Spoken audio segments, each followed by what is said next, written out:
Hey guys, tonight we begin with something that might lull you into the deepest sleep of your life.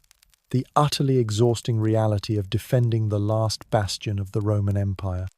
We're diving into what life was really like for the desperate souls clinging to Constantinople's walls in 1453, probably because they were too stubborn to admit their empire had been dead for centuries. Forget the glorious Byzantine warriors Hollywood never bothered to show you. Those were fantasies. The truth is, if you were dropped into Constantinople during its final siege, you probably wouldn't last until lunch, let alone 57 days of relentless bombardment. You'd be crushed faster than a Byzantine tax collector's hopes of actually collecting taxes from provinces that no longer existed. And believe me, that's pretty fast when your empire consists of one city and some very optimistic map-making. So before you get comfortable in your modern bed, with its miracle of central heating and walls that aren't actively being demolished by cannons, take a moment to like the video and subscribe, but only if you genuinely enjoy what I do here. And let me know in the comments where you're tuning in from and what time it is for you. It's always fascinating to see who's joining us from around the world as we explore the lives of people who never got to see the world beyond their crumbling city walls. Because GPS wasn't invented yet and leaving the city meant walking directly into an army of 80,000 very motivated Ottomans who had been camping outside for nearly 2 months. Now dim the lights, maybe turn on a fan for that soft background hum, and let's ease into tonight's journey together. A journey through smoke, rubble, and the kind of desperation that makes your worst Monday morning look like a spa day hosted by someone who actually wants you to succeed. You wake up on May 28th, 1453. The date means nothing to you because calendars are luxuries, and you measure time by how many times the massive cannons have shaken dust from your ceiling today. The answer is always too many. Your name is Demetrios. You're 32 years old, which makes you practically ancient by siege standards. Most defenders your age died weeks ago from dysentery, exhaustion, or the simple realization that they were fighting for an empire that existed mostly in the emperor's imagination. The air tastes like sulfur and fear. Someone nearby is praying in Greek, someone else is cursing in Latin. A third person is quietly sobbing in a language you don't recognize, but the emotion translates perfectly. You understand that last one the most. You stretch your aching back and immediately regret it. Sleeping on stone floors for 2 months has turned your spine into a collection of grinding bones held together by stubbornness and orthodox faith. Your modern chiropractor would take one look at your posture and immediately retire from the profession. The walls around you are 3 feet thick. They've stood for over 1,000 years. They've repelled Bulgars, Arabs, Russians, and more sieges than anyone bothered to count. These walls have seen emperors rise and fall, plagues sweep through the city, and crusaders who were supposed to be allies but turned out to be the kind of house guests who steal your silverware and burn down your living room. Today these walls are going to fall. You don't know this yet, but you can feel it in the way the stones vibrate with each cannon blast. The Theodosian walls, once the most formidable fortification in the world, are about to become the most expensive pile of rubble in Europe. You grab your spear. It's not much of a weapon. The blade is chipped from weeks of fighting and the wooden shaft has a crack that grows longer every day. Your armor consists of a dented helmet that belonged to your dead brother and a mail shirt with more holes than protection. You look like a medieval cosplayer who shopped exclusively at thrift stores and gave up halfway through. Outside your window, Constantinople stretches toward the Golden Horn, or what's left of Constantinople. The city that once housed 500,000 people now holds maybe 50,000. The rest fled years ago when they realized that betting against the Ottoman Empire was like betting against gravity. Technically possible, but historically inadvisable. The buildings are mostly empty. Entire neighborhoods stand abandoned like a medieval ghost town where the ghosts moved somewhere with better employment opportunities. Weeds grow through marble floors that once hosted imperial banquets. Wild dogs roam streets that once echoed with the chatter of merchants from 3 continents. You can see the Hagia Sophia from here. The great dome that once symbolized Christian dominance over the eastern Mediterranean now looks small and fragile against the morning sky. In a few hours it will echo with different prayers. But you don't know that yet. Someone pounds on your door. 3 sharp knocks that make your heart jump like a startled cat. Demetrios. The emperor wants every man on the walls. The voice belongs to Georgios, your neighbor and fellow member of the "We're definitely going to die today" club. He's 26 years old and has the nervous energy of someone who drinks too much wine and sleeps too little, which describes everyone in the city at this point. You open the door. Georgios looks terrible. His eyes are bloodshot and his hands shake like autumn leaves. He's lost weight during the siege, until his armor hangs on him like expensive curtains on a cheap curtain rod. "How many times has Constantine called for every man on the walls?" you ask. "This is different," Georgios says. "The cannons stopped firing an hour ago." You both know what that means. When Mehmed's artillery goes silent, it's not because they're taking a coffee break. It's because they're preparing for the final assault. The Ottomans have spent 57 days pounding holes in your walls. Now they're going to pour through those holes like water through a broken dam. "Where's your family?" you ask. Georgios's face darkens. "Gone. Took a ship to Crete 3 weeks ago." "Smart. I should have gone with them." "Why didn't you?" He shrugs. "Someone has to stay. Someone has to fight.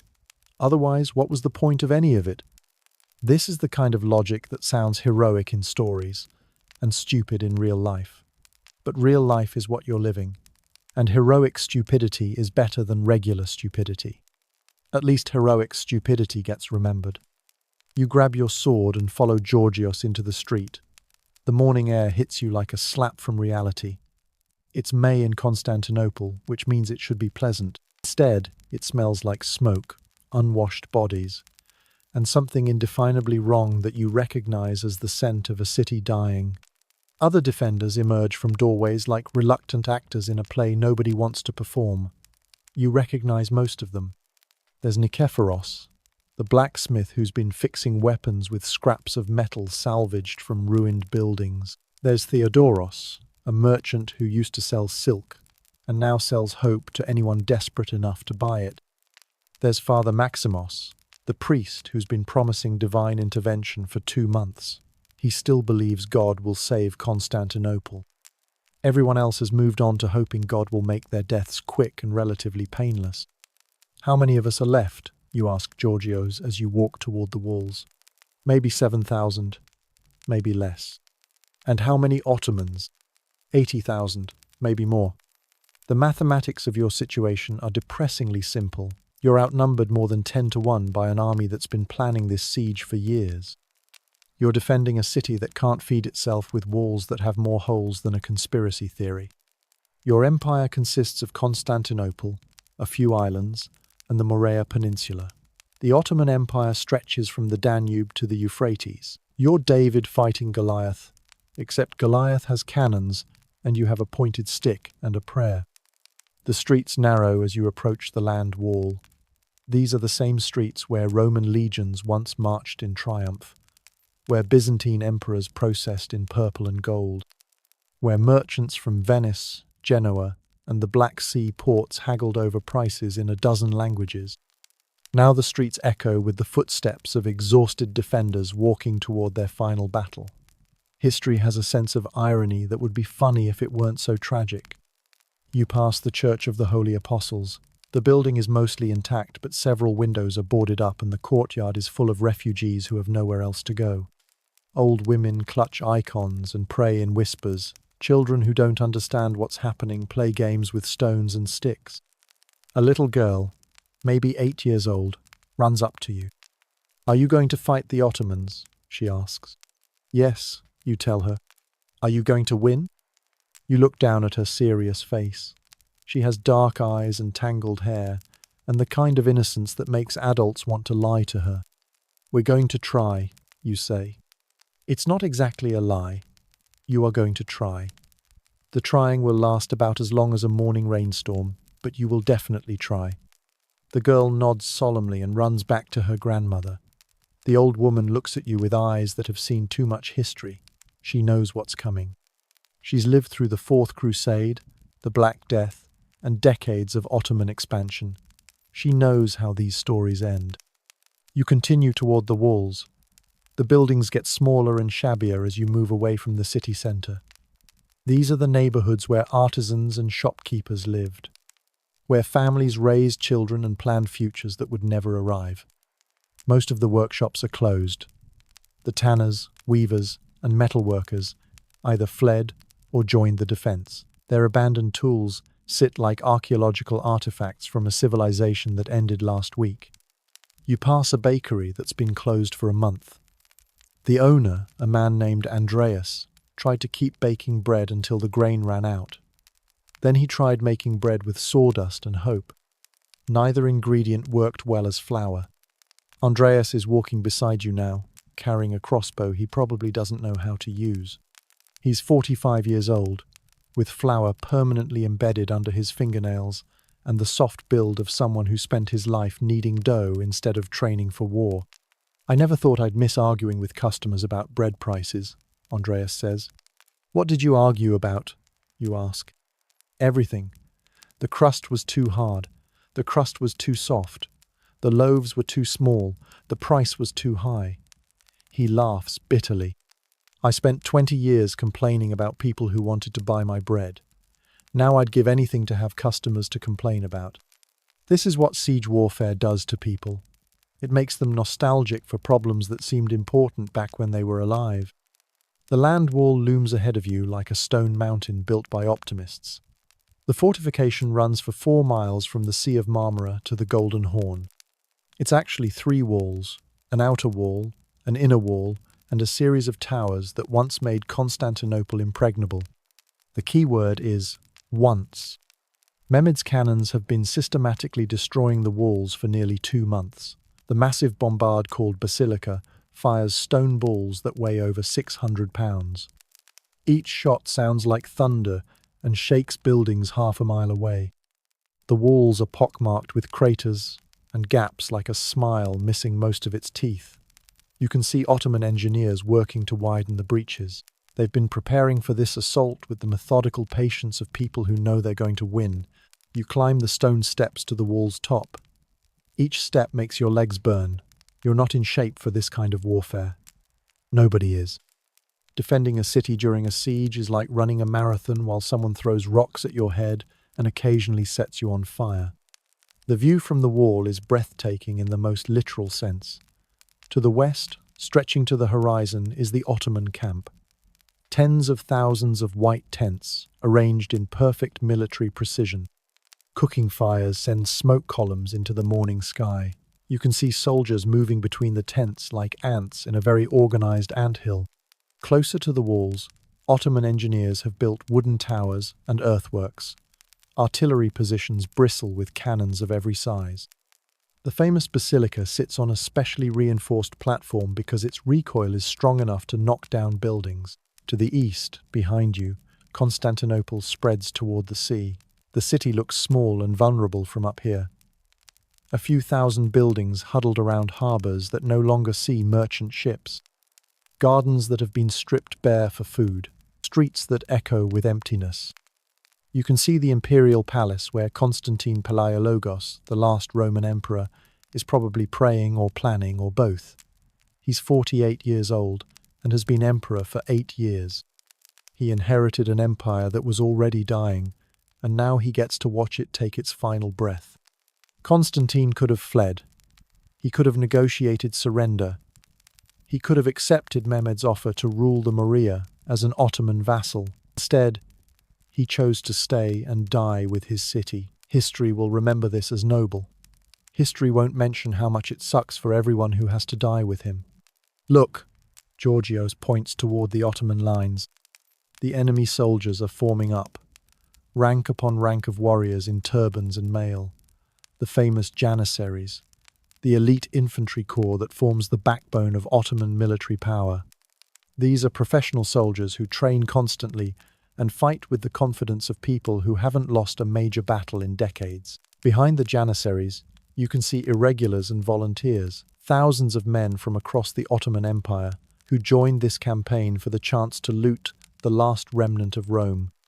Turks, Arabs, Albanians, and Christian converts who see this siege as their path to wealth and glory.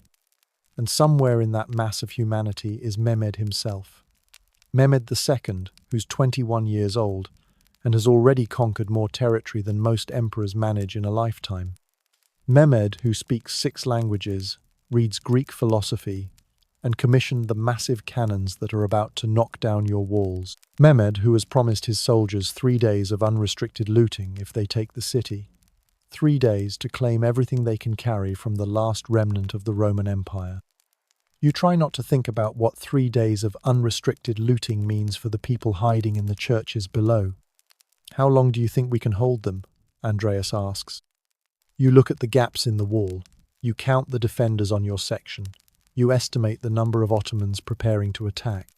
Long enough, you say. Long enough for what? Long enough to matter. It's the kind of answer that sounds meaningful until you think about it too hard. But thinking too hard about your situation is a luxury you can't afford right now. A horn sounds from the Ottoman lines. Long, deep notes that echo off the walls and roll across the city like an audible earthquake. The sound makes your teeth ache and your stomach clench. Signal for the assault, Father Maximos says. He's climbed onto the wall despite being in his 60s and having knees that creak like old hinges. His presence is either inspiring or deeply sad, depending on how you feel about elderly priests dying pointlessly. Shouldn't you be in a church? You ask him. My church is wherever my people need blessing, he replies. And right now my people are here. Father Maximos has been blessing everything for the past 2 months.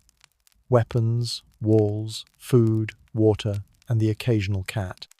His blessings haven't prevented anything terrible from happening, but they make people feel better about terrible things happening to them, which is basically what priests are for. The horn sounds again. This time it's answered by other horns across the Ottoman lines. The sound builds into a cacophony that drowns out conversation and makes everyone's ears ring. Then the cannons start firing. The first shot hits the wall about 50 yards to your left. The impact sounds like the world ending. Stone fragments fly in every direction. Dust billows up in a grey cloud that makes everyone cough and curse. The second shot hits closer. The third shot hits the section of wall directly below you. The entire fortification shakes like an earthquake. You grab the parapet to keep from falling and immediately regret it when sharp stone cuts your palms.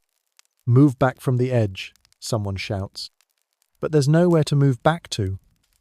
The wall is maybe 15 feet wide at the top. Behind you is a 40-foot drop into the city. In front of you is a 40-foot drop into the Ottoman army. Your options are limited to staying exactly where you are and hoping the next cannonball misses.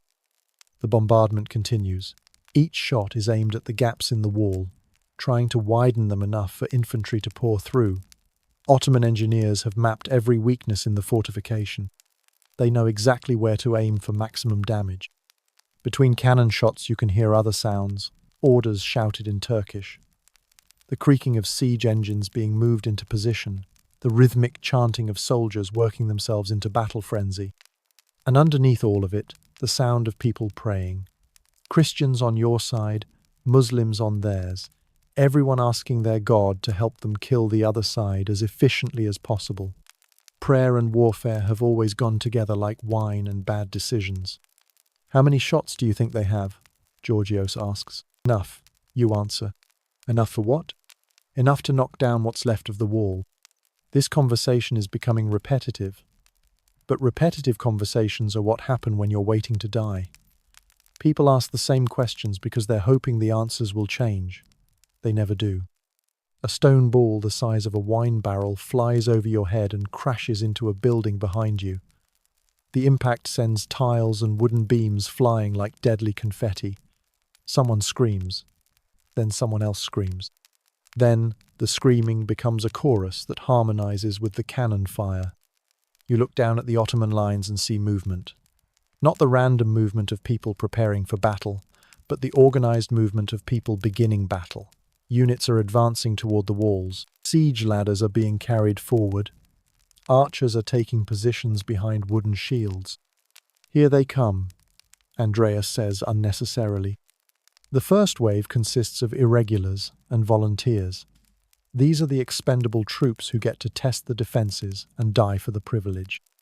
They charge toward the walls carrying ladders, ropes, and the kind of desperate courage that comes from knowing that retreat means execution. You draw your sword and realize your hands are shaking. Not with fear, exactly, but with a combination of exhaustion, adrenaline, and the knowledge that you're about to participate in the final scene of a very long and very bloody play. The first Ottoman soldiers reach the base of the wall. They throw up their ladders and start climbing with the enthusiasm of people who believe they're making history. Which they are, just not the kind of history they're hoping to make. You lean over the parapet and look down. A young man, maybe 20 years old, is climbing toward you with a curved sword between his teeth and determination in his eyes. He's wearing a white turban and leather armor that looks like it was made by someone who cared about their work. He also has a Turkish accent when he grunts with effort, which shouldn't be noticeable but somehow is. You thrust your spear downward. The point catches him in the shoulder, and he loses his grip on the ladder. He falls backward into the soldiers climbing behind him. All three of them tumble to the ground in a tangle of limbs and weapons and disappointed expectations. "Good shot!" Giorgio shouts from somewhere to your right. You don't feel good about it. The soldier you just stabbed looked like someone's son, someone's brother. Someone who had plans that didn't include bleeding to death in a ditch outside Constantinople. But feeling good about warfare is a luxury you can't afford when people are actively trying to kill you. More ladders go up. More Ottoman soldiers start climbing. You thrust your spear at anyone who gets close while trying not to think about the fact that each person you stab was recently a complete stranger who probably had a favorite food and opinions about the weather. The defense of Constantinople becomes a very intimate form of warfare. You're close enough to see your enemies' faces, close enough to hear them grunt with effort as they climb, close enough to smell their sweat and fear, which turns out to smell exactly like your sweat and fear. A soldier with a red beard almost makes it to the top of the wall before Theodoros hits him with a mace. The impact makes a wet cracking sound that you'll remember for the rest of your life, which admittedly might not be very long. "They're trying to flank us," someone shouts. You look to your left and see Ottoman soldiers pouring through a gap in the wall about 100 yards away. The gap is wide enough for 10 men to walk through side by side. It might as well be a formal invitation to come in and destroy everything. Byzantine defenders rush toward the breach, but there aren't enough of them. There are never enough of them. You've been outnumbered for 2 months and the mathematics haven't improved. The Ottomans who make it through the gap start attacking the defenders from behind. Fighting a siege is hard enough when you only have to worry about people in front of you. Fighting a siege when people are attacking you from 3 directions is like trying to juggle while riding a unicycle while someone throws knives at your head. "Fall back to the inner wall," Father Maximos shouts. This is the moment you've been dreading. Falling back means admitting that the outer fortifications can't be held. It means giving up ground that your grandfathers died defending. It means the beginning of the end. But the alternative is dying uselessly on a wall that's already lost. You grab your weapons and run toward the stairs that lead down from the wall. Other defenders are doing the same thing, but there aren't enough stairs for everyone to retreat in an orderly fashion. The retreat becomes a barely controlled panic that would be embarrassing if you weren't too busy trying not to die. An Ottoman arrow whistles past your ear close enough to give you an unplanned haircut. You don't see who shot it, but you appreciate their marksmanship even as you hope they develop sudden problems with their aim. The stairs are crowded with defenders trying to retreat and wounded men trying not to be trampled. Andreas is helping an older man who took a sword cut to his leg. Georgios is carrying someone's helmet and looking around frantically for its owner. "Where's the inner wall?" Andreas asks. "Behind us," you answer. "About 200 yards. That's not very far." "Far enough." Yards feels like 200 miles when you're running while wearing mail armor and carrying weapons and trying not to get shot by people who have very strong opinions about whether you deserve to continue existing. You make it to the bottom of the stairs and start running toward the second line of defense. The inner wall is lower than the outer wall but thicker and more solid. It's also your last real chance to keep the Ottomans out of the city proper. Behind you, Ottoman soldiers are swarming over the outer wall like ants over a dropped piece of honey cake.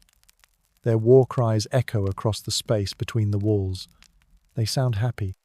Victory tends to make people happy, especially when victory involves looting one of the richest cities in Europe. The space between the outer and inner walls is called the peribolos. It's maybe 60 yards wide and filled with the debris of 2 months of siege warfare. Broken stones, abandoned equipment, and the occasional body that nobody had time to bury properly. You run across this space while Ottoman archers on the outer wall shoot at you. The arrows fall like deadly rain. Most of them miss, but the ones that don't miss make wet thudding sounds when they hit people. A young defender near you stumbles and falls. An arrow has gone through his thigh, and he's bleeding heavily. You stop to help him, which is either compassionate or stupid depending on your perspective on survival versus moral responsibility. "Leave me," he gasps. "No," you say, because leaving wounded comrades behind is the kind of thing that keeps you awake at night, assuming you live long enough to have nights to lie awake during. You get his arm over your shoulder and half carry, half drag him toward the inner wall. He's lighter than you expected, which probably means he hasn't been eating enough. Nobody in Constantinople has been eating enough for months. "What's your name?" you ask, as you struggle towards safety. "Ioannis," he says through gritted teeth. "How old are you, Ioannis?" 19 years old. He should be learning a trade or getting married, or doing any of the things 19-year-olds do when they're not defending the last remnant of the Roman Empire. Instead, he's bleeding in your arms while Ottoman soldiers shoot arrows at both of you. You make it to the inner wall, just as a cannonball hits the ground where you were standing 3 seconds ago. The impact throws dirt and stone fragments in every direction. Some of the fragments hit your back hard enough to make you stumble, but not hard enough to knock you down. There's a gate in the inner wall that leads into the city. Defenders are streaming through it in what military historians would politely call a tactical withdrawal, and everyone else would call a rout. You carry Ioannis through the gate and find yourself in a narrow street lined with stone buildings. The contrast is jarring. One moment you're in the middle of a siege. The next you're in what looks like a normal neighborhood where normal people lived. Normal lives until very recently. Except the normal people are gone and the normal lives ended 2 months ago when 80,000 Ottomans showed up and started knocking down the walls. "Where can we put him?" you ask, gesturing to Ioannis, who's becoming heavier as the adrenaline wears off. "Church of Saint Sophia," someone says. "They're treating wounded there." The Church of Saint Sophia is not the famous Hagia Sophia. It's a smaller church about half a mile away that's been converted into a field hospital. The conversion involved moving out the pews and moving in a lot of people who are having very bad days. You start walking toward the church, but the sounds of battle follow you, shouting in Turkish from the walls behind you. The crash of gates being broken down. The kind of noise that large groups of armed men make when they're excited about the prospect of violence and looting. "Are they through the inner wall already?" Ioannis asks. You listen to the sounds of combat. They're definitely getting closer. "Maybe," you say. "How long do we have?" "Not long." These conversations are becoming a pattern. Someone asks how long something will last. You estimate not long. Reality confirms your pessimism. It's like a very depressing version of 20 questions, where all the answers are variations of, "We're doomed."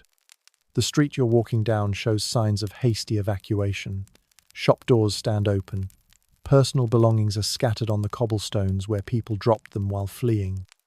A child's wooden toy sits in a doorway like a monument to interrupted childhood. You pass a house where someone has barricaded the door with furniture. Through a broken shutter, you can see eyes watching the street. People are hiding in their homes, hoping the siege will somehow pass them by. Hope is about all they have left. "My sister lives in Thessalonica," Ioannis says. His voice is getting weaker. "That's nice," you reply. "She married a merchant, sells olive oil, has 3 children. Do you want to tell me about them?" The oldest is a girl, maybe 10 years old now. She writes letters in Greek and Latin. Very smart. Ioannis is doing what people do when they think they're dying, talking about the people they love. It's either touching or heartbreaking, depending on how you feel about unfinished stories and people who won't get to see their nieces grow up. The middle child is a boy, 7 years old, wants to be a soldier. Maybe he'll change his mind, you suggest. Maybe. Ioannis coughs, and you notice blood on his lips. The youngest is 4, still learning to talk properly, says hosses instead of horses. You don't know what to say to that. What do you say to someone who's dying while thinking about a 4-year-old who mispronounces words? There's no proper response to that level of tragedy mixed with innocence. The Church of St. Sophia appears ahead of you. It's a modest stone building with a red tile roof and a bell tower that somehow survived 2 months of artillery bombardment. The doors are open and you can see people moving around inside. The interior of the church has been transformed into controlled chaos. Wounded defenders lie on makeshift beds while women tend to their injuries. The altar has been converted into a surgery table where a man who might be a doctor is doing something involving a lot of blood and several sharp instruments. The air smells like incense, blood, and something medicinal that might be wine or might be actual medicine. It's hard to tell the difference when you're using alcohol to clean wounds and boost morale simultaneously. Over here, a woman calls. She's maybe 40 years old with greying hair and hands that move with the confidence of someone who's spent the last 2 months dealing with injuries. Her dress is stained red in several places and she has the exhausted look of someone who hasn't slept properly since the siege began. You help Ioannis onto a pallet made from blankets and straw. The woman examines his leg wound with professional efficiency. Arrow went clean through, she says. That's good. Nothing vital hit. He'll live if we can stop the bleeding and prevent infection. Thank you, Ioannis whispers. Don't thank me yet. Thank me if you're still alive tomorrow. The woman's bedside manner could use work, but her honesty is refreshing in a situation where most people are lying about how bad things really are. You look around the improvised hospital. There are maybe 30 wounded men here, representing every social class in Constantinople. You see a merchant with a head wound lying next to a labourer with a broken arm. A young priest with bandaged hands is helping a grizzled soldier who's missing most of his left foot. Crisis has a way of equalizing people. When you're all dying for the same hopeless cause, social distinctions become less important than shared suffering. Are you wounded? The woman asks you. You check yourself, cuts on your hands from grabbing rough stone, bruises on your back from flying debris, muscles that ache from carrying Ioannis, but nothing that requires immediate medical attention. No, you say. Then you should get back to the fight. She's right, of course. The siege isn't over just because you brought one wounded man to safety. The Ottomans are still coming. The city still needs defending. Your presence in a field hospital doesn't contribute much to either goal. But leaving feels wrong. You've spent months fighting alongside these people. You've shared their fear and their desperate hope and their gradual realization that they're fighting for something that can't be saved. Walking away from wounded comrades feels like abandoning family. Go, Ioannis says. I'll be fine. He won't be fine. Nobody in Constantinople is going to be fine. But saying, I'll be fine, is what people say when they want to spare others the burden of their suffering. It's a small kindness, in a situation where kindness is rare and precious. You squeeze his shoulder and walk back toward the door. Outside, the sounds of battle are getting closer. You can hear individual voices now, which means the fighting has moved into the city streets. The woman who was treating Ioannis follows you to the door. What's your name? She asks. Demetrios. I'm Anna. I used to run a bakery near the hippodrome. What happened to the bakery? Ran out of grain 6 weeks ago. Now I run this. She gestures at the wounded men behind her. Which do you prefer? Anna considers the question seriously. Baking bread, fed people. This just delays their dying, but someone has to do it. This is the kind of philosophical conversation that happens when civilization is ending. People find time to discuss the meaning of their actions, even when their actions probably don't have much meaning beyond keeping them busy until the end arrives. How many more wounded can you handle? You ask. As many as show up. We'll find space somehow. Anna has the determination of someone who's discovered she's good at something she never wanted to be good at. Like most people in Constantinople, she's adapted to circumstances that would have been unimaginable 3 months ago. You shake her hand and walk back into the street. The sun is higher now, probably close to noon. You've been fighting for maybe 3 hours, which feels like 3 days. Time moves differently during warfare. Minutes stretch into hours and hours compress into seconds depending on how close you are to dying at any given moment. The sounds of fighting are definitely closer. You can hear metal clashing against metal, orders shouted in Turkish. The distinctive sound of doors being broken down, which is never a good sign for the people behind those doors. You walk toward the noise because that's where you're needed. Also because walking away from the noise would mean walking toward the harbour, and there are no ships left to carry you away from this disaster. The streets get more chaotic as you move toward the fighting. People are running in every direction, carrying whatever belongings they could grab. An old man struggles with a sack of something valuable. A woman carries a baby while trying to control 2 older children who keep stopping to look at the excitement. "Where are you going?" you ask the woman. "The Hagia Sophia," she answers. "They say it's sanctuary. They say the Ottomans won't touch a church." You don't have the heart to tell her that Ottoman armies aren't particularly known for respecting the sanctuary rights of enemy churches, especially when those churches belong to empires they've just conquered. "Good luck," you say instead. "God protect you," she replies. God hasn't been protecting much of anything in Constantinople lately, but the sentiment is appreciated. You continue toward the fighting and encounter a group of defenders setting up a barricade across the street. They're using furniture, carts, and anything else they can find to create an obstacle that might slow down the Ottoman advance for a few minutes. "Help us with this," one of them calls. You grab one end of a heavy wooden table and help drag it into position. The barricade is about 4 feet high and looks like it was designed by people who had never built a barricade before, but were doing their best under difficult circumstances. "How many Ottomans are coming?" you ask. "All of them," someone answers. This is probably an exaggeration, but not by much. When you're defending a city and the attackers have broken through your main fortifications, all of them becomes a reasonable estimate regardless of the actual numbers involved. The leader of this barricade-building effort is a man named Konstantinos, not Emperor Constantine, just regular Konstantinos who works as a carpenter when he's not desperately trying to keep Ottoman soldiers from overrunning his neighborhood. He's about your age with calloused hands and the practical demeanor of someone who builds things for a living. "We need more wood," Konstantinos says, "and maybe some nails." "Where are we going to find nails?" you ask. "Probably the same place we're going to find more wood, someone else's house." This is what siege warfare does to property rights. When your city is being conquered, borrowing building materials from abandoned houses becomes a form of patriotic duty rather than theft. You and 2 other defenders break down the door of a nearby house and start dismantling furniture. The house obviously belonged to someone with money. The walls are decorated with painted frescoes, and the furniture is made from good hardwood that required skilled craftsmanship.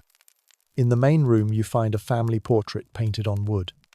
A man, woman and 3 children posed formally with the kind of serious expressions that people wore for portraits in an era when smiling was considered undignified.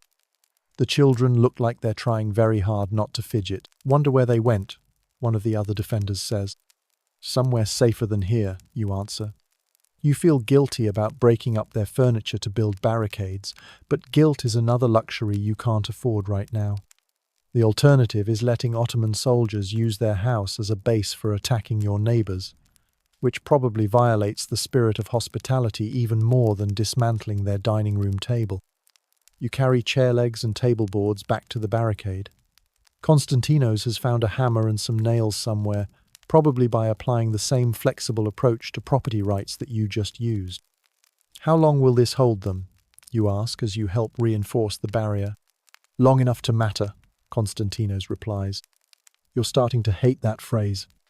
Everyone keeps saying things will last long enough to matter without explaining what they're supposed to matter for or why mattering is important when you're all going to die anyway.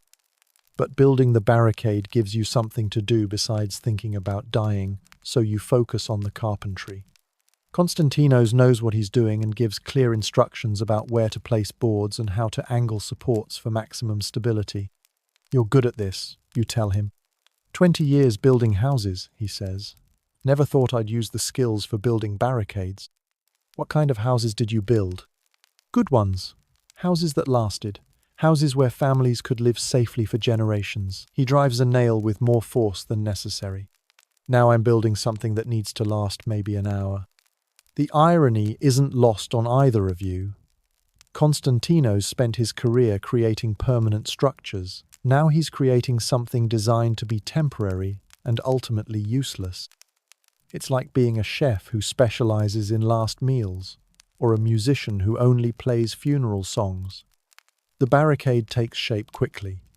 It's not beautiful, but it's solid enough to stop a cavalry charge, or at least make attacking infantry think twice about their career choices. Good work, says a voice behind you. You turn and see a man in expensive armor approaching the barricade.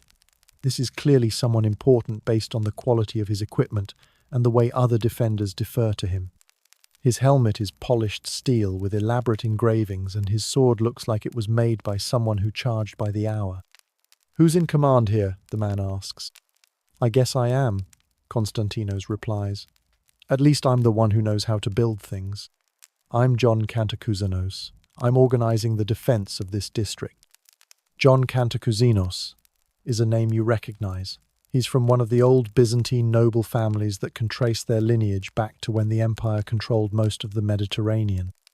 Now he's reduced to organizing desperate last stands in residential neighborhoods. How many men do you have? Cantacouzenos asks. Konstantinos counts quickly. Maybe 20 here. Maybe another 30 scattered through the nearby streets. Weapons? Whatever we could find. Swords, spears, crossbows, kitchen knives, gardening tools, and one man who insists his walking stick counts as a staff weapon. Ammunition? What's ammunition?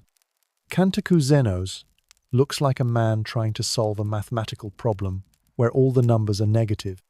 He's been tasked with defending part of Constantinople using undertrained volunteers armed with household implements against professional soldiers equipped with state-of-the-art military technology. The Ottomans will be here soon, he says. Maybe 30 minutes. Maybe less. How many? You ask. Enough. Everyone's vocabulary has shrunk to variations of enough and too many and not long. It's like siege warfare reduces human language to its most essential elements, numbers that don't work in your favor, and time periods that are too short for comfort. What's the plan? Konstantinos asks. Hold them as long as possible. Make them pay for every street. Give the people in the churches more time to pray for miracles. It's not much of a plan, but it's the only plan available. Sometimes military strategy comes down to standing in front of overwhelming force and hoping your presence makes some kind of difference to someone somewhere. Cantacouzenos walks along the barricade, checking the construction and talking to the defenders. He has the manner of someone who's spent his life giving orders to people who actually follow them. Now he's giving orders to people who follow them mainly because they don't have better ideas. You've done good work here, he tells Konstantinos. This might actually slow them down. How long do you think it will hold? Konstantinos asks. Long enough, Cantacouzenos answers. You resist the urge to throw something at him. A young boy, maybe 12 years old, comes running down the street from the direction of the walls. He's moving with the frantic energy of someone carrying urgent news and trying not to get shot by nervous defenders who might mistake him for an enemy scout. They're through, the boy shouts. The Ottomans are through the inner wall. This is the news everyone expected, but nobody wanted to hear. The inner wall was your last real fortification. Everything beyond it is just neighborhoods and desperate people with improvised weapons. How many? Cantacouzenos asks. Hundreds, the boy pants. maybe thousands. They're spreading through the city like water through broken pottery. The boy's metaphor is more accurate than he probably realizes. Constantinople's defenses have cracked and the Ottoman army is flowing through every opening. Once that process starts, it's almost impossible to stop. Where are they heading? Konstantinos asks. Everywhere. Some toward the harbour, some toward the Hagia Sophia, some toward the palace. The Ottomans are doing what successful armies do, exploiting their breakthrough by attacking multiple objectives simultaneously. They're not giving the defenders time to reorganize or establish new defensive positions. What about the emperor? Someone asks. Still fighting, the boy says. Last I saw, he was near the gate of St. Romanos with his bodyguard. Constantine Palaiologos is leading from the front, which is either inspiring or tragically pointless, depending on your perspective on imperial leadership during hopeless battles. He's 48 years old and could probably escape if he wanted to. Instead, he's chosen to die sword in hand like a character from an epic poem. We should fall back, someone suggests. Fall back where? Cantacuzénos asks. The harbour? The Ottomans are already there. The Hagia Sophia? That's where everyone else is falling back to. The palace? That's probably surrounded by now. He's right. There's nowhere left to retreat to. Constantinople has shrunk to whatever ground you're currently standing on, plus whatever ground you can see from where you're standing. Everything else belongs to the Ottoman Empire. So we fight here, Konstantinos says. We fight here, Cantacuzénos agrees. The decision is made, without fanfare or dramatic speeches. You're going to make your stand at a hastily constructed barricade in a residential street because that's where you happened to be when the retreating stopped and the dying started. You check your weapons one more time. Your spear still has its cracked shaft. Your sword still has its chipped blade. Your armor still has more holes than protection. None of this has improved since morning, but at least you're familiar with your equipment's limitations. The sounds of fighting are getting much closer now. You can hear individual voices shouting in Turkish, the crash of doors being forced open, the distinctive sound that armed men make when they're searching houses for people and valuables. Here they come, someone whispers. Round the corner, maybe 100 yards away, you see the first Ottoman soldiers entering your street. They're moving cautiously, checking doorways and scanning windows for defenders. These are experienced troops who know that urban warfare is full of unpleasant surprises. They're wearing the distinctive white caps and blue robes of janissaries, elite infantry who train constantly and fight with the confidence of people who haven't lost a battle in recent memory. Each one carries a musket, a sword, and the kind of professional competence that comes from years of conquering other people's cities. How many do you count? Cantacuzénos asks quietly. 20, maybe 25. More coming behind them. You can see additional figures moving in the shadows further down the street. The Ottomans are advancing in small groups rather than charging forward in a mass. They're treating this like a military operation rather than a glorious cavalry charge, which suggests they take your barricade seriously as an obstacle. Wait until they're close, Cantacuzénos instructs. Make every shot count. Several defenders have crossbows. Not many, and not enough bolts to sustain a long fight, but sufficient to make the first few minutes interesting for everyone involved. The janissaries advance slowly. They're close enough now that you can see their faces. Most of them look young, maybe in their 20s. Professional soldiers at the peak of their training and experience. They have the alert, focused expressions of people who are very good at their job and take pride in their work. One of them, clearly the leader, signals for his men to stop about 50 yards from your barricade. He studies your position with the analytical gaze of someone evaluating a military problem that needs solving. He's maybe 30 years old with a neatly trimmed beard and intelligent eyes. His equipment is better maintained than his men's, which suggests he's been promoted for competence rather than connections. He carries himself with the confidence of someone who's survived enough battles to know what he's looking at. "Surrender," he calls in accented Greek. "Lay down your weapons and you will not be harmed." "What do you think?" Konstantinos asks quietly. "I think people who surrender during the sack of a city usually regret it," you answer. I think you're right. Cantacuzino stands up behind the barricade so the Ottoman leader can see him clearly. We are defending our homes, he shouts back. We will not surrender. This exchange is purely for form's sake. Nobody expects the other side to actually give up, but military protocol requires offering terms before commencing wholesale slaughter. It's the civilized thing to do before doing uncivilized things to each other.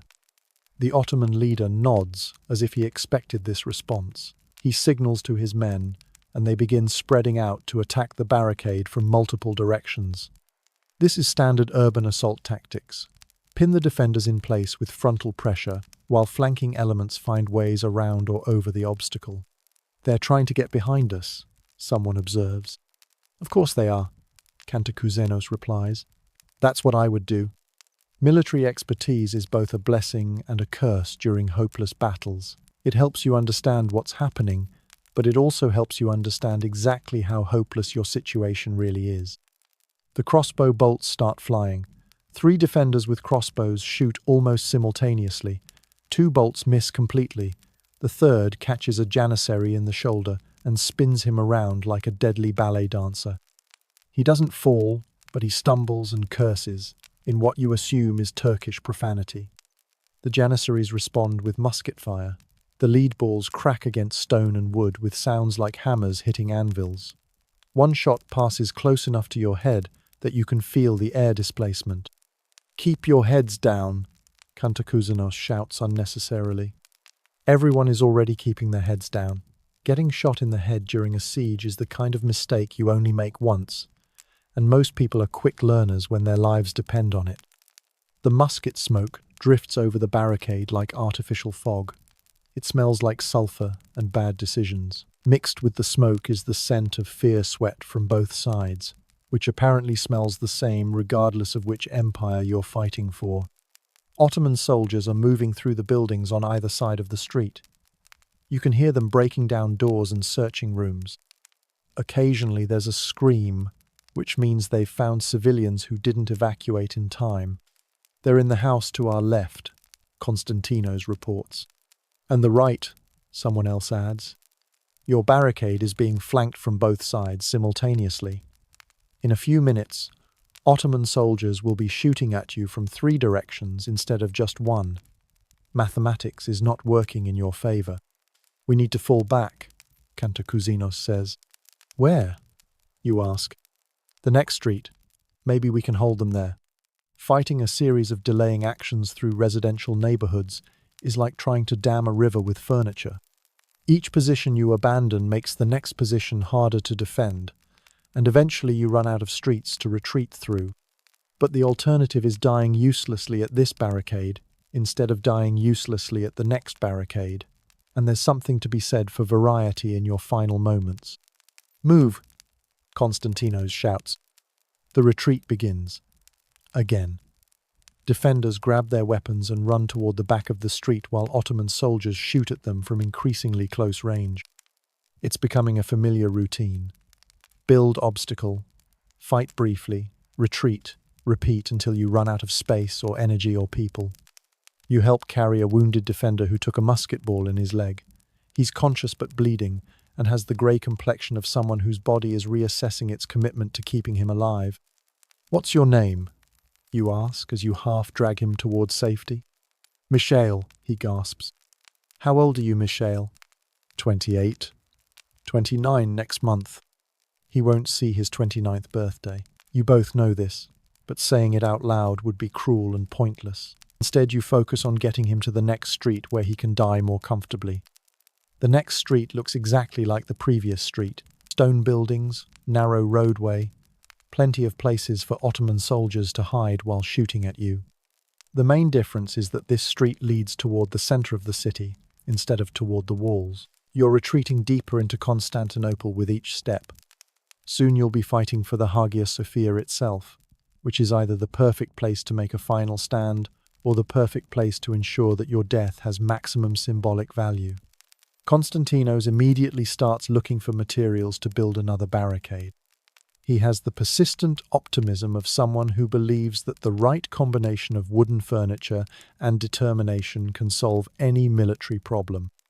Maybe we should just keep retreating, someone suggests. Retreat to where? Cantacuzénos asks. The harbour? The Ottomans control that. The palace? That's fallen already. At some point we have to stop running and start fighting. We've been fighting all day, you point out. We've been retreating all day, he corrects. Fighting means making them pay a price for advancing. So far, we've just been in their way. Cantacuzénos has a point. Your resistance has been more symbolic than effective. You've delayed the Ottoman advance by maybe 30 minutes while losing most of your defenders. From a military perspective, it's been an expensive way to buy a small amount of time. From a human perspective, it's been 30 minutes that the people hiding in the churches got to spend praying for salvation instead of experiencing conquest. Whether those 30 minutes matter depends on your opinion about the value of hope versus the reality of mathematics. There, Konstantinos points to an overturned cart that can serve as the foundation for a new barricade. Building fortifications has become muscle memory for everyone involved. You grab one end of a heavy wooden beam while someone else grabs the other end. Together you maneuver it into position and nail it to the cart with the efficiency of people who've built too many desperate barriers in too short a time. The work goes faster this time because everyone knows what they're doing. It also goes faster because you have fewer people to do it. Your group has shrunk from 20 to maybe 12. The others are dead, wounded, or have quietly slipped away to find their families.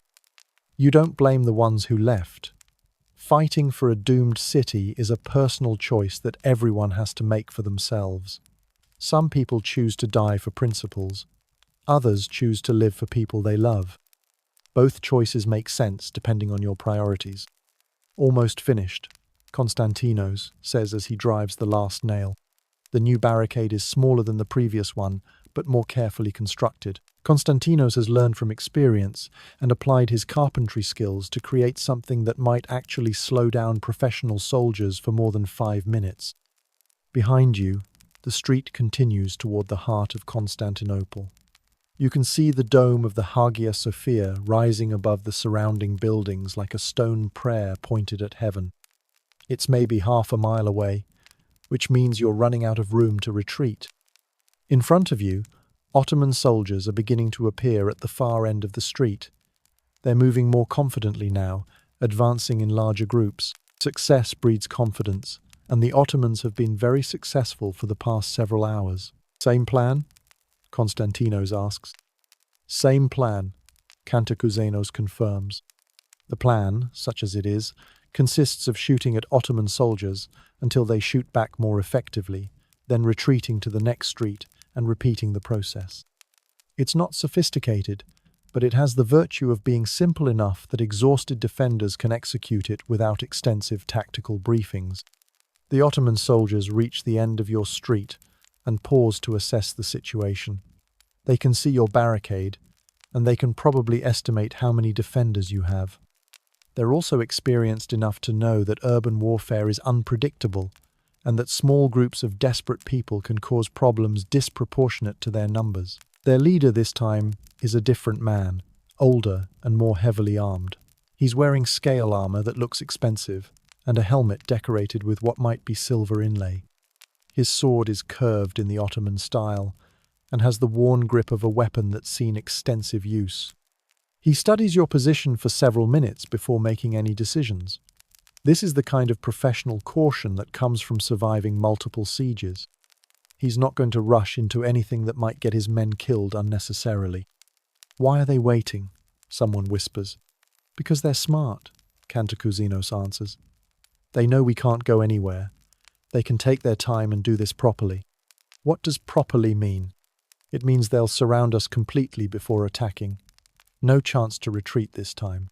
As if to confirm his prediction, you start hearing sounds of movement from the buildings on both sides of the street. Ottoman soldiers are positioning themselves to attack from multiple directions simultaneously. This is the same tactic they used at the previous barricade, but executed more thoroughly. We're trapped, Konstantinos observes. We've been trapped since this morning, you reply. We're just more trapped now. The concept of being more trapped is philosophically interesting but practically irrelevant. Whether you're completely surrounded or just mostly surrounded doesn't change the fact that your military situation resembles a mathematical problem where all the variables are negative. The Ottoman commander signals to his men. Soldiers begin moving forward from 3 directions, straight down the street and through buildings on both flanks. They advance slowly and methodically, like people who know they're going to win and don't want to take unnecessary casualties in the process. "Make it count," Cantacuzeno says quietly. The crossbow bolts fly again. This time one bolt hits an Ottoman soldier in the chest and drops him immediately. Another bolt catches someone in the arm, but doesn't stop him from advancing. The third bolt misses, but comes close enough to make its target duck behind cover. The Ottomans respond with more musket fire than before. They have more soldiers in position this time, which means more muskets shooting at your increasingly small group of defenders. The mathematical relationship between bullets and targets is moving steadily in their favor. A musket ball hits the wooden beam next to your head and sends splinters flying. One splinter cuts your cheek, which stings and bleeds but doesn't impair your ability to fight. You've reached the point where minor injuries don't seem worth worrying about. Ottoman soldiers emerge from the buildings on your flanks. They're close enough now that you can hear individual words in Turkish, though you don't understand what they're saying.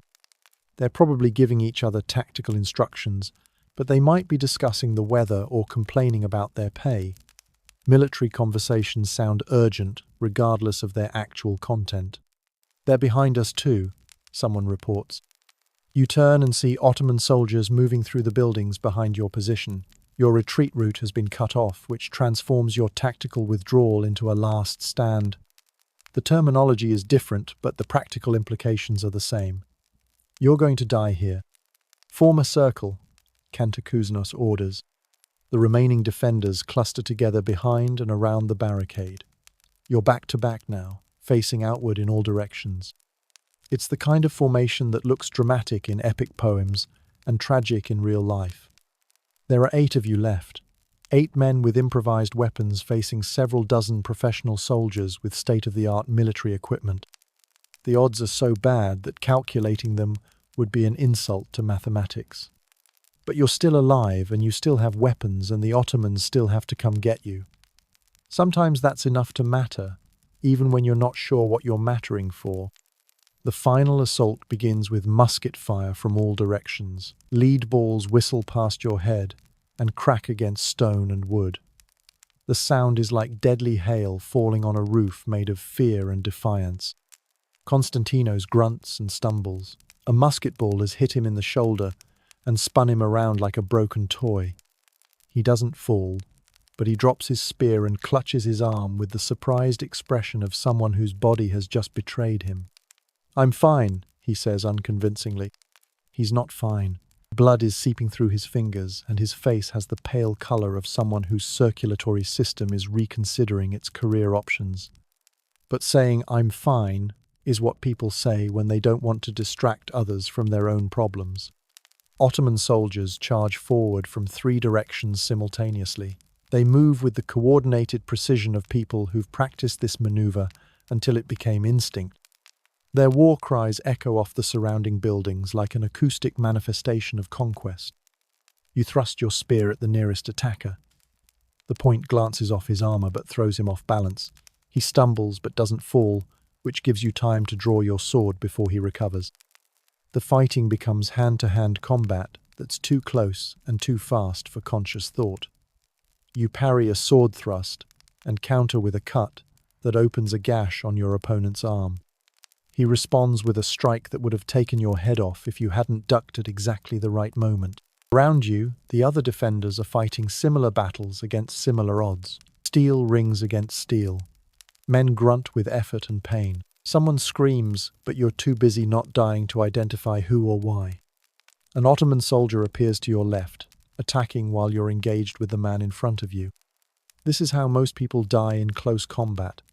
Not from the enemy they're watching, but from the enemy they don't see coming. Cantacuzeno saves your life by blocking the flanking attack with his own sword.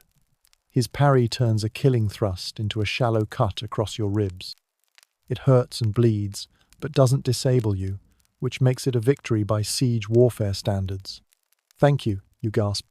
"Don't mention it," he replies while fighting off two attackers simultaneously.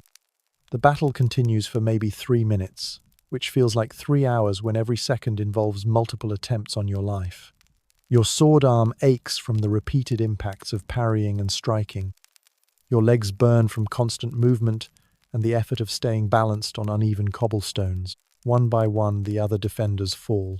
Not dramatically, not with final speeches or heroic gestures, but with the mundane brutality of people who run out of strength and luck at the same time.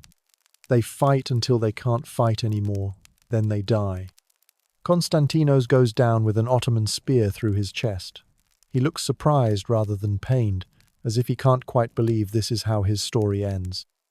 His last words are, "Tell my wife," but he doesn't finish the sentence because dying doesn't wait for people to complete their final thoughts. Father Maximos dies while swinging a mace with the desperate fury of someone who spent 60 years avoiding violence and discovers he's surprisingly good at it. He takes 2 Ottoman soldiers with him, which seems like the kind of thing that should have theological implications. Cantacuzénos falls while defending the last corner of the barricade. He fights with the skill of someone who's spent his life training for moments like this. But skill can only compensate for numbers up to a point. When that point is exceeded, skill becomes irrelevant and death becomes inevitable. Soon it's just you and one other defender, a young man whose name you never learned. You're both wounded and exhausted and facing 8 or 9 Ottomans who look tired but victorious. "Surrender," the Ottoman commander calls. "You have fought well. We will give you honorable death." "What do you think?" the young defender asks. You look around at the bodies of your friends and neighbors. You think about Ioannis bleeding in the makeshift hospital. You think about Anna treating wounds she can't heal.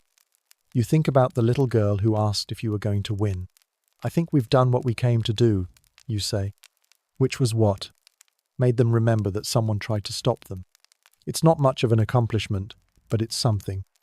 In a few years, when Ottoman historians write about the conquest of Constantinople, they might mention that the defenders fought harder than expected. They might note that urban warfare proved more difficult than anticipated. They might record that the city didn't fall without resistance. Your name won't appear in those histories. Neither will Konstantinos's or Father Maximos's or any of the other people who died defending a barricade in a residential street. But their deaths will be part of the larger story about how Constantinople fell, and sometimes being part of the story is enough. "I surrender," the young defender says. He drops his sword and raises his hands. The Ottoman soldiers move forward cautiously, not sure if this is a trick or genuine capitulation. They bind his hands with rope and push him to his knees. "You keep your sword raised." "And you?" the Ottoman commander asks. "I'm still fighting," you answer. He nods as if he expected this response. Professional soldiers understand the difference between people who fight because they have to and people who fight because they choose to. The choice itself commands a certain respect, even between enemies. The Ottomans attack simultaneously from all directions. You parry one thrust, dodge another, and manage to wound a third attacker before a sword hilt catches you behind the ear and sends you to your knees. The world tilts sideways and colors become too bright. You try to stand, but your legs don't respond to instructions from your brain. Someone kicks you in the ribs and you roll onto your back. The Ottoman commander stands over you with his sword raised. He's breathing hard and there's blood on his armor that might be his or might belong to someone else. His face shows professional respect mixed with the practical necessity of finishing what he started. "You fought well," he says in Greek. "Thank you," you reply. "Any final words?" You think about this question seriously. What do you say when you're about to die defending something that couldn't be saved? What final statement summarizes a life that's ending in a pile of rubble in a conquered city? "Tell your historians that we tried," you say. The Ottoman commander nods and raises his sword higher. The blade comes down and everything ends. But the story doesn't end there, because stories about the fall of Constantinople are really stories about what happens when civilizations collide and one civilization proves stronger than the other. They're stories about how people behave when they know they're living through the end of something important. The Ottoman Empire that conquered Constantinople would endure for another 4 centuries. It would expand across 3 continents and become one of the dominant powers in the world. The conquest of Constantinople was just one victory in a long series of victories that transformed a small beylik in Anatolia into a global empire. The Byzantine Empire that died at Constantinople had lasted for over 1,000 years. It had survived the fall of Rome, the rise of Islam, the Crusades, and countless other challenges. But it couldn't survive the combination of Ottoman military innovation and Byzantine institutional decay. Constantine Palaiologos died fighting at the gate of St. Romanos, somewhere near the walls you had defended earlier that morning. His body was never definitively identified, which means he got his wish to die as a soldier rather than be captured as an emperor. History remembers him as the last Roman emperor, though by 1453 the title was more ceremonial than practical.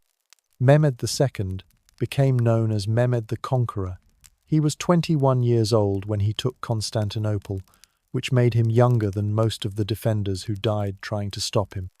He would go on to conquer most of the Balkans and establish the Ottoman Empire as the dominant power in the Eastern Mediterranean. The Hagia Sophia was converted into a mosque, which it remained for nearly 5 centuries until becoming a museum in the 20th century. The building survived the conquest and the conversion and the centuries that followed. Architecture often outlasts the civilizations that create it.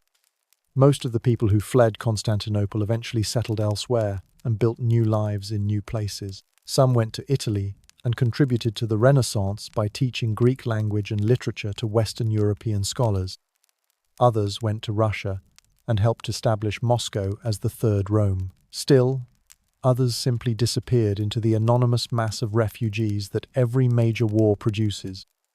The people who stayed in Constantinople gradually adapted to Ottoman rule.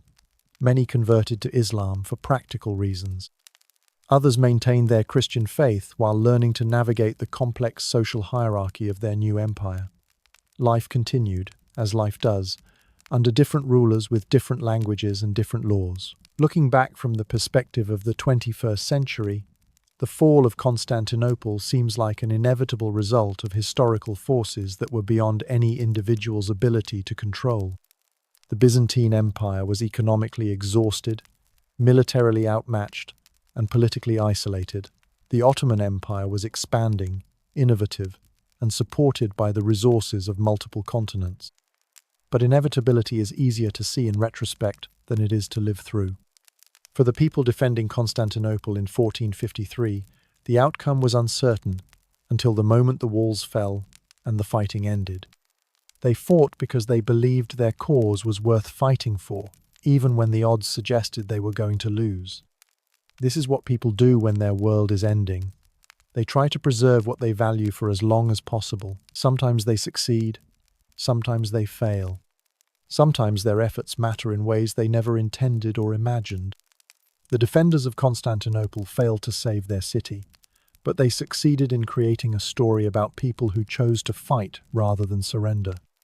That story has been told and retold for centuries, which means their deaths became part of something larger than themselves. Whether that's enough compensation for dying in a siege is a question each person has to answer for themselves, but it's something. In a world where most people die without anyone remembering their names or their choices, being part of a story that people still tell 5 centuries later is not nothing. Your modern life, with its central heating and reliable food supply and political systems that change through elections rather than conquest, exists partly because other people fought and died and suffered to create the conditions that made such a life possible. Connection between medieval sieges and modern conveniences is not always obvious, but it's real.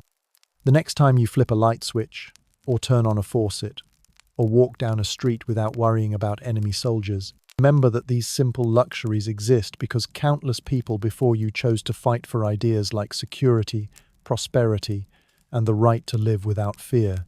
Most of those people died anonymously, defending things that seemed doomed until they weren't.